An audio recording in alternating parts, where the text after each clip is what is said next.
वालेकुम जी, सीधी बात में आपको खुशामदीद कहते हैं। मैं हूं बीनश सलीम और आज शो में मेरा साथ दे रहे हैं सीनियर जर्नलिस्ट हैं, तज्जियाकार हैं, सलमान गनी साहब, दुनिया ग्रुप से वाबस्ता हैं। अस्सलाम वालेकुम। मैं आपको खुशामदीद कहती हूं आज के शो में।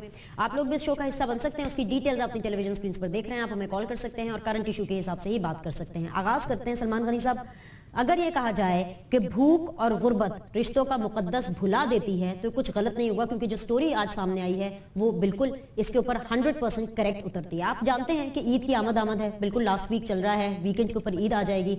हर घर में, हर जगह पे, यहाँ तक कि न्यूज चैनल्स के अंदर भी हम देखते हैं कि पैकेजेस चल रहे हैं ईद की तैयारियों के हवाले से। और ईद बच्चों के लिए ही स्पेशल होती है, नए कपड़े मिलते हैं, नए नोट मिलते हैं, ईदी मिलती है। इसी तरह गुजरावाला में एक फैमिली, उसके दो छोटे छोटे बच्चे 7 और 8 साल के, वो जिद करते हैं अपने बाप से, कहते हैं कि उनको ईद के कपड़े दिला के दे। मामला तूल पकड़ता है, बाप की जो वो आपे से बाहर हो जाता है, बर्दाश्त जवाब दे देती है और सिर्फ महज ईद के कपड़े मांगने पर वो बच्चों को गाड़ी के आगे फेंक देता है, जिसके नतीजे में बच्चे जख्मी हो जाते हैं। टांग एक बच्चे की टूट जाती है। सरकारी हॉस्पिटल में इस वक्त वो मौजूद हैं और उनका इलाज चल रहा है। ये है ईद की तैयारी उस फैमिली की और तमाम उन फैमिलीज की जिनके घर में पैसे नहीं है, जिनके घर में खाने के लिए 2 वक्त की रोटी नहीं है। ये है वहां पर समा ईद के हवाले से। देखिए बिनश, ये इंसानी नोहा है और हज़रत अली का एक कौल है कि अगर मुझे गुर्बत कहीं मिल जाए तो इसे मैं कत्ल कर दूं, चूँकि ये लोगों से बहुत कुछ करवा देती है। और बात यह है कि ये सारी सूरत हाल क्यों है, ये जो रमज़ान का महीना है ये एसार का महीना है, कुर्बानी का महीना है। मैं समझता हूँ कि हम हुकूमतों को कोसते हैं कि हमारे मुआशरे की भी कुछ जिम्मेदारी हैं कि ये सारी सूरत हाल क्यों तारी हुई कि माँ बाप के लिए बच्चों से ज़्यादा अजीज़ कोई चीज़ नहीं होती। और जब कोई बाप अपने बच्चों को किसी गाड़ी के आगे ला के फेंकता है तो यहाँ से आप उसकी ज़हनी हालत का अंदाज़ा लगाएं। मैं तो ये देखता हूँ कि लाहौर के एक चौक में, एक पोश इलाके के चौक में, एक माँ 3 बच्चों को लेके बैठी है और मैं महीनों से देख रहा हूँ कि उसके गलों में उसने कतपे डाले हुए फॉर सेल। और आपका सिस्टम कहीं नज़र नहीं आ रहा, आपका मुआशरा कहीं नज़र नहीं आ रहा, आपकी हुकूमतें कहीं नज़र नहीं आ रही। मैं समझता हूँ कि ये जो गुर्बत है ये चैलेंज है आपकी हुकूमतों के लिए और लम्हा फिक्री है अवाम के लिए। मैं समझता हूँ कि जब तक, अब देखें, हुकूमत से मायूसी की एक कैफियत है, लेकिन लोगों को अपनी जिम्मेदारी अदा करनी है। और ख़ास तौर पर रमज़ान मुबारक के महीने में कहा जाता है कि ज़्यादा से ज़्यादा खैरात करो कि आपको 70 गुना ज़्यादा मिलेगा। और ये बाप क्यों मजबूर हुआ? मैं समझता हूँ कि जहाँ पर उसने बच्चों को ला के एक गाड़ी के आगे फेंक दिया है, वहाँ पर आपके मुआशरे के लिए भी लम्हा फिक्री है कि वो यहाँ पर क्यों मजबूर हुआ। और जवाबदेह आप और मैं भी हैं कि बात यह कि गुर्बत, महंगाई, बेरोज़गारी बढ़ती जा रही है। और एक तरफ आप देखें कि अमारत है कि वो बढ़ती चली जा रही है, दूसरी तरफ गुर्बत है कि दोनों तरफ से इजाफा हो रहा है, लेकिन कोई भी इस हवाले से आपको जवाब दे नहीं समझता।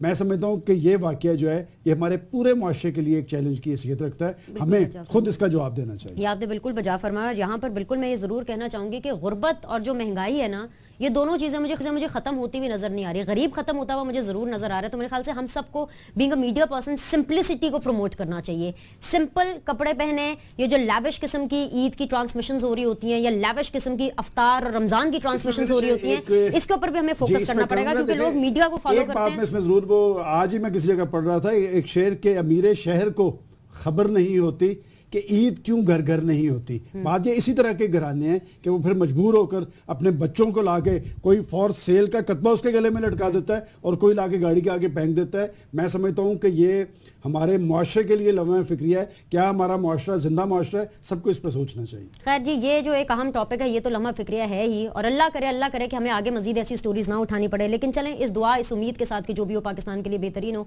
एक और भी ऐसा मामला है जो कि वाकई लम्हा फिक्रिया है, इसलिए क्योंकि जब मसला आता है सिस्टम में, मैं बिजली के हवाले से बात कर रही हूँ और मैं कराची के हवाले से बात कर रही हूँ, हफ्ता 1 और ब्लैकआउट 4, मतलब एक दफा ब्लैकआउट हुआ, कंट्रोल कर लें, दूसरी दफा ब्लैकआउट हुआ, ये वो लग रहा था कि हम किसी जंग के दौर में हैं। कराची जो कि आपका कमर्शियल हब है, एक बहुत इंपॉर्टेंट सिटी है, पूरा पाकिस्तान उससे चलता है, पूरा रेवेन्यू आपका वहां से जनरेट होता है, इनसे यही संभाला नहीं जा रहा। भत्ताखोरी, बेअमनी, हीट स्ट्रोक, अगर इन तमाम चीजों से लोग बच जाएं तो वो आ जाके ब्लैकआउट के हाथों जो है ना इतने मजबूर हो जाते हैं कि सड़कों पर आ जाते हैं। क्या सहर और क्या अफ्तार बस पहुंचने उनके शुरू हो जाते हैं। मैं ये कहना चाहूँगा, आपको याद होगा कि रमज़ानुल मुबारक के आगाज़ पर प्राइम मिनिस्टर ने कहा था कि सहरी और अफ्तारी के वक्त किसी कीमत पर भी लोड शेडिंग नहीं होनी चाहिए।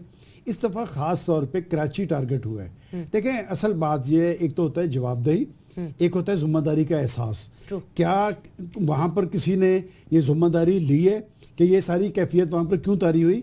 और वो जो कंपनी के इलेक्ट्रिक जो है वो कंपनी उनके साथ मुआहदा किया था, उन्होंने आज तक कराची को दिया क्या है? और मैं समझता हूँ कि सारी बदनामी उन्होंने सिंध गवर्नमेंट और फेडरल गवर्नमेंट को दी है। और मुआहदा करने वाले कौन थे?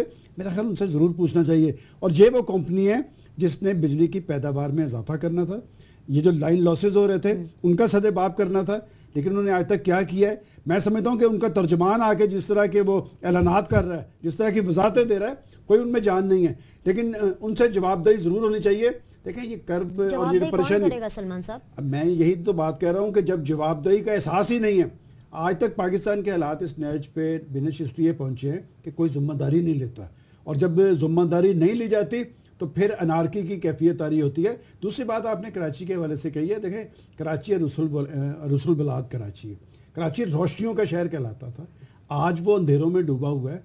तो कोई तो ऐसी बात ज़रूर है कि जिसकी वजह से ये सारा कुछ हो रहा है। मैं समझता हूँ कि जो एक तो कंपनी के जिम्मेदारान से पूछना चाहिए, एक मुआहदा करने वालों से पूछना चाहिए कि आखिर क्या वजह है कि जब आप मुआहदा करते हैं उन मुआहदों की शिकों पर अमल दरामद क्यों नहीं होता?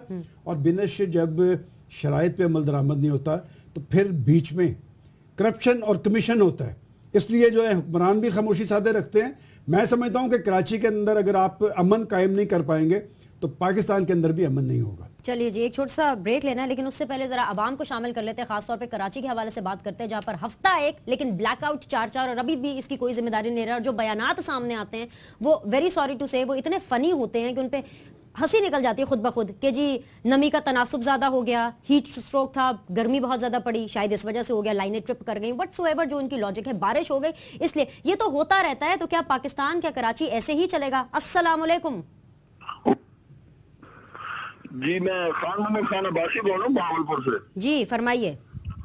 ऐसे है कि देखो जी, जो कराची के हालात की आप बात करते हैं ना, तो उसमें यह है कि हमारे वजीर आजम साहब, हमारी हुकूमत और हमारे जनरल साहब, इन्होंने काफी कार्रवाइयाँ की हैं और अच्छी कार्रवाइयाँ की हैं। उसमें जो भी जिम्मेदार लोग थे, जो भी करप्ट लोग थे, उनको उन्होंने माफ नहीं किया, चाहे वो जिस पार्टी से भी थे।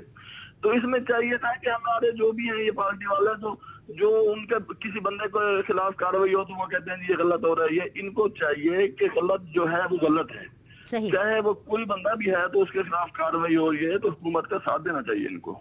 ठीक है जी, बिल्कुल चेक एंड बैलेंस बिल्कुल क्लियर होना चाहिए, क्रॉस द बोर्ड होना चाहिए। Thank you so much. अब आपको पॉइंट ऑफ व्यू शामिल हो गया। एक छोटा सा ब्रेक के बाद वापस आएंगे। ऑब्वियसली कराची के हवाले से हम मजीद बात करेंगे, रेंजर्स के हवाले से बात करेंगे, and of course Altaf Hussain साहब, उनके हवाले से भी बात करेंगे। Will be right back.